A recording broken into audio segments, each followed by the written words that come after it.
Hello all students, this is Gaurav Kumar और आप देख रहे हैं केमिस्ट्री याला। आज हम बेटा पेपर सॉल्व करने वाले हैं। मैं सबसे पहले बता देता हूँ, ये है 12th का सीबीएसई बोर्ड का पेपर जो आज ही हुआ है। और इसका जो हम क्वेश्चन पेपर सॉल्व करने वाले हैं उसका कोड है 55 1 by 1 मीन्स फर्स्ट सेट हम सॉल्व करने वाले हैं। आपको स्क्रीन पे क्वेश्चन दिखाई देंगे, 1 by 1 इनको सॉल्व करते हैं। चलिए स्टार्ट करते हैं विदाउट वेस्टिंग योर टाइम। सबसे पहले हमारे पास पहला क्वेश्चन है। इसमें बताया गया है कि एक थिन प्लास्टिक रॉड है जिसको बेंड कर दिया into circular ring of radius R. It is uniformly charged with a charge density lambda. So the magnitude of the electric field at its center will be. So बेटा उन्होंने क्या बोला है कि एक थिन प्लास्टिक रॉड है। हमारे पास कोई एक प्लास्टिक रॉड है, उस रॉड पे हमारे पास यूनिफॉर्म चार्ज डेंसिटी थी ओरिजिनली, बाद में इसको कन्वर्ट कर दिया एक सर्कुलर बॉडी में जिसका रेडियस क्या आ गया मेरे पास कैपिटल आर। उन्होंने बोला है कि electric field magnitude of electric field at centre कितनी होगी। आपको पता है electric field directly proportional to 1/r² होती है बेटा। इसके कारण अगर r की वैल्यू 0 होगी so E will be 0। Option B is a correct option.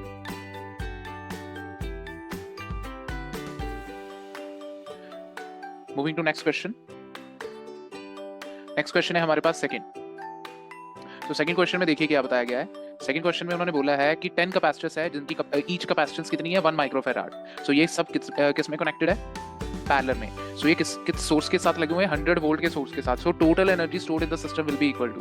सबसे पहले देखिए इस क्वेश्चन को सॉल्व करने का तरीका। हमारे पास फॉर्मूला होता है half CV² energy in the capacitance. हमारे पास 10 capacitance in connected in parallel है। कनेक्टेड इन पैरेलल का फॉर्मूला क्या होता है, समेशन ऑफ CI, ठीक है, that is I approaches to 1 to n। Similarly हमारे पास 10 कैपेसिटर्स है 1 माइक्रोफैराड के। टोटल कैपेसिटेंस हमारे पास कितनी आ गई, that is 10 microfarad. Clear, parallel में लगे हैं। V का फॉर्मूला कितना है हमारे पास गिवन है 100 वोल्ट। हमारे पास बेटा एनर्जी कितनी आ जाएगी, दैट इज हाफ C कितना है हमारे पास 10 माइक्रो मींस 10⁻⁻⁶ फैराड और मल्टीप्लाई बाय वोल्टेज कितनी होगी, दैट इज 100 into 100। क्लियर, अब इसको सॉल्व करते हैं 2 के साथ 2 5। इसको सॉल्व करने के साथ हमारे पास क्या आता है, that is 50,000 multiply by 10⁻⁻⁶। So answer will come out to be 5 into 10⁻⁻² joules. So out of A, B, C, D, D option is the correct option. Okay, so moving to next question. Okay, so इस question में देखिए क्या बताया गया है। इस question में उन्होंने बताया कि हमारे पास एक कॉम्बिनेशन गिवन है। इस कॉम्बिनेशन में हमने A और B के बीच में क्या बतानी है, टोटल पोटेंशियल डिफरेंस बताना है। टोटल पोटेंशियल डिफरेंस कंटिन्यूअसली देखने के लिए सबसे पहले देखिए इस सर्किट को देखिए। इसमें हमारे पास EMF का फॉर्मूला कौन सा लगेगा। The formula of EMF will be that is E1 by R1 plus E2 by R2 divide by 1 by R1 plus 1 by R2। इसकी वैल्यू का अगर हम सॉल्व करें हमारे पास ये है E1 value, this is R1 and this is E2 value and this is R2। इसकी values को सॉल्व करके लगाते हैं, that is 12/1 plus 6/0.5 divide by 1/1 plus 1/0.5। इसको सॉल्व करके हमारे पास ऊपर का अगर सॉल्व करते हैं तो ये आता है 12 प्लस 12 डिवाइड बाय 1 प्लस 2। इसका आंसर कितना आ जाएगा, that is 24/3, that is come out to be 8 volt. Option B option is the correct option. Okay, so moving to next question. Moving to next question, that is question number 4। Question number 4 में देखिए हमें क्या बताया गया है। Question number 4 में उन्होंने बोला है कि एक लूप है जो कैरी कर रही है current in clockwise direction. XY plane में वो प्लेस्ड है in a uniform magnetic field directed है along the Z axis. The density of the loop will be. सबसे पहले देखिए हमारे पास एक्सिस होती है ये वाली, these are the axis. This is X axis, this is Y axis, this is Z axis. अभी Z एक्सिस में बेटा मैग्नेटिक फील्ड है और हमारे पास जो लूप पड़ी है ऐसे XY प्लेन में। इसके अगर आप फ्लेमिंग लेफ्ट हैंड रूल लगाओ जिसको हम FBI रूल भी बोलते हैं, FBI रूल के अकॉर्डिंगली जो फोर्स लगेगा इस रिंग पे वो लगेगा आउटवर्ड डायरेक्शन में। अगर रिंग पे आउटवर्ड डायरेक्शन में फोर्स लगेगा इट विल एक्सपैंड रेडियली, ठीक है। Option D will be the correct option for fourth question. Okay, moving to next question. Moving to next, that is fifth question. Now fifth question में देखिए उन्होंने क्या given दिया है हमें। फिफ्थ क्वेश्चन में उन्होंने पूछा है कि एक हमारे पास 10 सेंटीमीटर लॉन्ग वायर है along y axis पड़ी है। So it carries a current of 1 ampere in positive y axis. So magnetic field की वैल्यू की भी given है हमारे पास और exist in the region. The force on the wire will be. So इसको solve करने का तरीका देखिए। So बेटा हमारे पास एक लेंथ गिवन है जिसकी हमारे पास y एक्सिस में लेंथ गिवन है और करंट की वैल्यू कितनी गिवन है, that is 1 ampere. Clear, so हमारे पास एक फोर्स का फॉर्मूला होता है, आपने पढ़ा होगा, that is ILB sin theta. ILB sin theta में ऑब्वियसली अगर फोर्स लग रहा है so theta will be 90। Clear, so हमारे पास F की वैल्यू कितनी आ गई, दैट इज सिंपल ILB।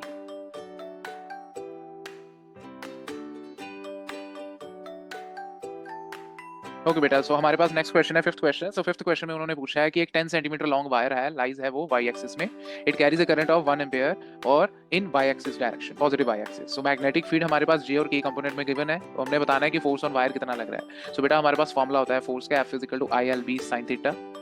सो अगर मैं इसको इसकी वेक्टर फॉर्म में चेंज करूं, so this will become current is a scalar quantity, so L vector cross B vector आ जाएगा।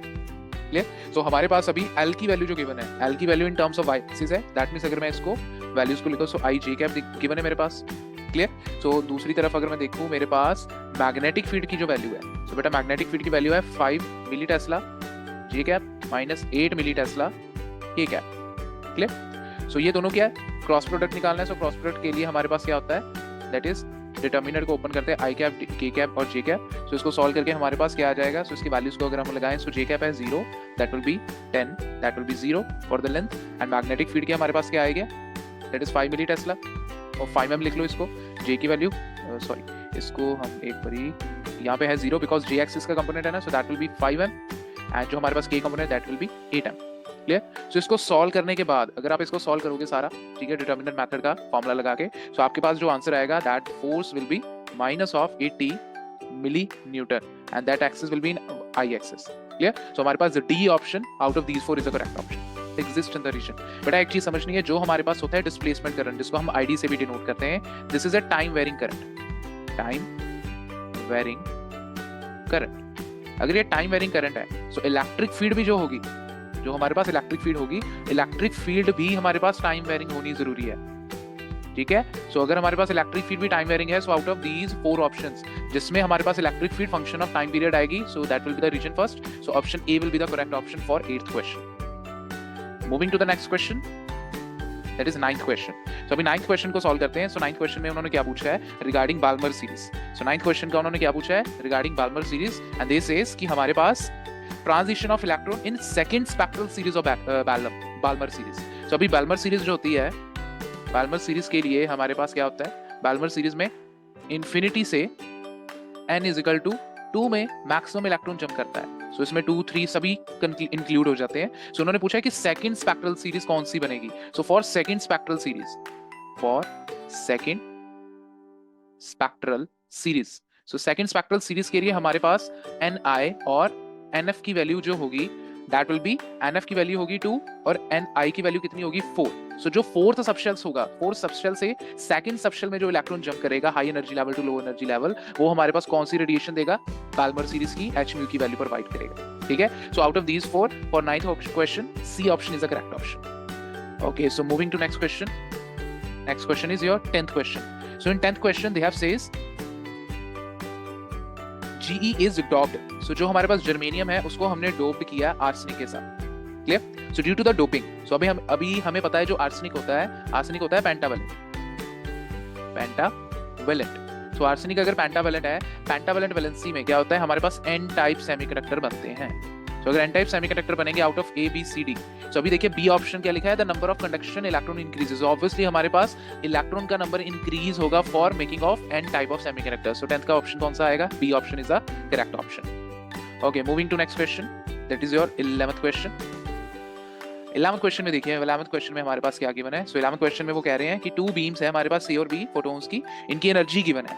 ठीक है? सो दोनों फोटोन्स की एनर्जीज है। फॉर एग्जांपल मेरे पास E1 है 3.3 इलेक्ट्रॉन वोल्ट एंड मेरे पास E2 है 11.3 इलेक्ट्रॉन वोल्ट। सो अभी हमने इसको सॉल्व करना है। सो अभी 11th क्वेश्चन में देखिए आप, इसको सॉल्व करने से पहले एक चीज समझनी है कि हमारे पास उन्होंने वर्क फंक्शन की वैल्यू भी गिवन दी है, दैट इज फाई की वैल्यू कितनी है, 2.3 इलेक्ट्रॉन वोल्ट। क्लियर?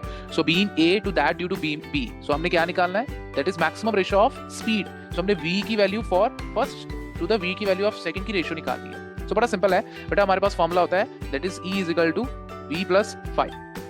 ये फॉर्मूला होता है। अगर हम इससे V की वैल्यू निकालते हैं और इस फॉर्मूला की बजाय अगर मैं ये वाला फॉर्मूला यूज करूं, that will be more better, तो आपको ज्यादा क्लैरिटी होगी। तो बेटा हमारे पास फॉर्मूला क्या होता है, दैट इज काइनेटिक एनर्जी का जो फॉर्मूला होता है वो होता है h mu minus 5। So incident radiation जो होती है उनमें से माइनस कर दो आप वर्क फंक्शन की वैल्यू, सो जो वैल्यू आएगी that will be provided to the kinetic energy of the ejected electron. So उसके बेसिस पे हमारे पास फॉर्मूला ओपन होता है, that is half m v1 square is equal to h mu minus of 5 and similarly 1/2 m v2 का square is equal to h mu minus 5। So इसके basis पे हमारे पास दो इक्वेशंस बन जाएंगी। सो पहली इक्वेशन बनेगी for m1, that is 3.3 is equal to 2.3 plus half of m1v1 का स्क्वायर, ठीक है। सो एक इक्वेशन हमारे पास ये बन गई और सेकंड इक्वेशन हमारे पास बनी है that is 11.3 is equal to 2.3 plus half m v2 का स्क्वायर।